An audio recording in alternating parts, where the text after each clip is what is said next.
મહત્વના સમાચાર અમરેલી જિલ્લામાં પણ સતત બીજા દિવસે સાર્વત્રિક વરસાદ વરસ્યો છે।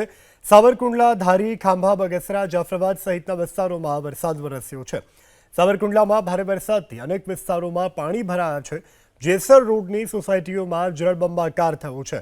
પટેલ સોસાયટી, મંગલમ સોસાયટી, હવેલી વિસ્તારમાં પણ પાણી ભરાયા, જેને કારણે વાહન ચાલકો પરેશાન થયા છે। તો ખાંભા ગીર પંથકમાં પણ સતત બીજા દિવસે વરસાદ વરસ્યો છે। નેસડી, તાતણિયા, દાઢિયાળી, નાનુડી, ઉમરિયા સહિતના ગામોમાં માવઠું થયું છે, જેને કારણે તલ, બાજરી, ડુંગળીના પાકને નુકસાન થવાની ભીતિ છે। તો ધારી તાલુકામાં પણ સવારના સમયે વરસાદ શરૂ થયો છે।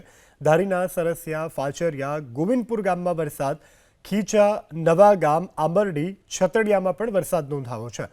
તો જાફરાબાદ તાલુકાના ગ્રામ્ય વિસ્તારોમાં પણ વરસાદ, જાફરાબાદના લોર, ફાચરિયા સહિતના ગામડાઓમાં વરસાદ, રાજુલા શહેર અને પંથકમાં પણ ધોધમાર વરસાદ ખાબક્યો છે।